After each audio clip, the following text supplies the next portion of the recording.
अब से 300 साल पहले पहाड़ी के पास एक गांव बसा करता था जिसका नाम रामगढ़ था। रामगढ़ सबसे घनी आबादी वाला गांव था, लेकिन पहले अब वहां घर तो है लेकिन रहने वाले लोग नहीं, पूरा गांव वीरान पड़ा है। ये बात है जब रामगढ़ गांव में मेला लगा था। उस गांव में एक मुखिया था। मुखिया की बात हर गांव वाला माना करता था। उस मेले में मुखिया भी शामिल था। हर तरफ चहल पहल थी, कहीं तमाशा कहीं झूले, हर जगह खुशियों का माहौल था। तभी वहां एक बंजारा और बंजारन आते हैं। बंजारा और बंजारन मेले में नाच गाना दिखाकर अपने घर का खर्चा चलाया करते थे। तभी वहां मुखिया आता है और उसकी नजर जैसे ही बंजारन पर पड़ती है वो उस पर मोहित हो जाता है और उसे देखकर कहता है, क्या लड़की है यार, बस एक बार मिल जाए तो मरने का खौफ ही ना हो। हा हा। तभी काफी शाम हो जाती है और सब अपने अपने घर को लौटने लगते हैं। बंजारा और बंजारन भी अपना सामान पैक करके घर जाने की तैयारी करने लगते हैं। ये देखकर मुखिया उनके पास आता है और कहता है, अरे भाई कहाँ जा रहे हो? मेरी मानो आज रात यही रुक जाओ, जाते जाते रात हो जाएगी।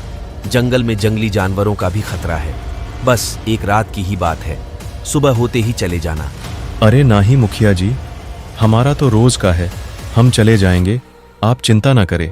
भाई बस एक रात की बात है, मैं कौन सा जिंदगी भर के लिए रुकने बोल रहा हूँ। और वो दोनों उसकी बातों में आकर उसके साथ उसके घर चले जाते हैं। वहां जाकर वो उन्हें एक कमरा दिखा देता है और वो दोनों अपने कमरे में चले जाते हैं। तभी मुखिया एक चाय का कप अपने हाथ में लेकर बंजारे को चाय पिला देता है। चाय पीते ही बंजारा बेहोश हो जाता है। मेरी जान, अब बस हम दोनों ही बचे हैं, आओ मेरी बाहों में खुद को मेरा कर दो। क्या कोमल सी जबानी है तुम्हारी, हा हा हा हा हा। दरिंदे मैं तुझे कभी माफ नहीं करूंगी। तू इंसान नहीं शैतान है, मैं मर सकती हूँ लेकिन तुझे तेरे नापाक इरादों को पूरा नहीं होने दूंगी। और वो इतना कहकर खिड़की से कूद जाती है। मुखिया उन दोनों की लाशों को जंगल में दफना देता है। ऐसे है काफी दिन बीत जाते हैं, सब कुछ अच्छा चल रहा होता है। एक रात एक गांव वाला देर रात को अपने खेत से लौटकर गांव की ओर आ रहा था। तभी उसे एक लाल कपड़ों में एक लड़की नजर आती है। तभी वो उस लड़की के पास जाता है और कहता है, बहन तुम इतनी रात गए, यहां क्या कर रही हो, घर पर क्यों नहीं जा रही? तभी वो लड़की उसके ऊपर झपट पड़ती है और उसका सारा खून पी जाती है। सुबह को उसकी बॉडी गांव में पड़ी मिलती है।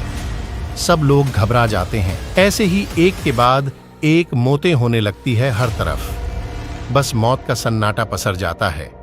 शाम होते ही कोई भी अपने घर से बाहर नहीं निकलता। ऐसे ही एक रात गांव में किसी के हंसने की आवाजें गूंजने लगती हैं। सब लोग डर जाते हैं और फिर एक आवाज आती है, अगली रात में फिर आऊंगी पीपल के पेड़ के नीचे। मुझे अगर मुखिया नहीं मिला तो पूरे गांव को तबाह कर दूंगी। और वो इतना कहकर चली जाती है। रात बीत जाती है। सुबह को सब लोग मुखिया के पास जाते हैं और कहते हैं, मुखिया जी अब आप ही बताओ क्या किया जाए। और मुखिया कहता, शाम होने से पहले ही सब लोग अपने अपने घर के दरवाजे अच्छे से बंद लेना, कर जो होगा देखा जाएगा। शाम होने से पहले ही सब लोग अपने अपने घर के दरवाजे बंद कर लेते हैं और मुखिया भी अपने घर का दरवाजा बंद कर लेता है।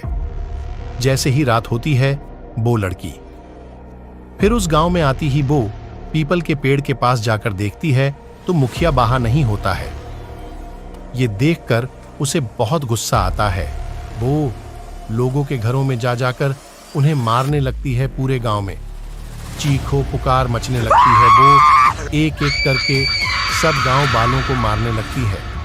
फिर वो मुखिया के घर पहुंचती है और मुखिया कहता है, कौन तुम और सब लोगों को क्यों मार रही हो? मैं वही बंजारन हूँ जिसकी वजह से मैं और मेरे पति की मौत हुई थी। ये सुनकर मुखिया चौंक जाता है और डर के कारण उसका शरीर कपने लगता है और बंजारन उसका भी खून पी जाती है और वहां से चली जाती है। सुबह को वहां पुलिस आती है और वो देखती है कि पूरे गांव में बस लहाशे ही लहाशे हैं। कहते हैं कि रामगढ़ में वो बंजारन आज भी घूमती है। तो दोस्तों कैसी लगी ये कहानी? सब्सक्राइब जरूर करना।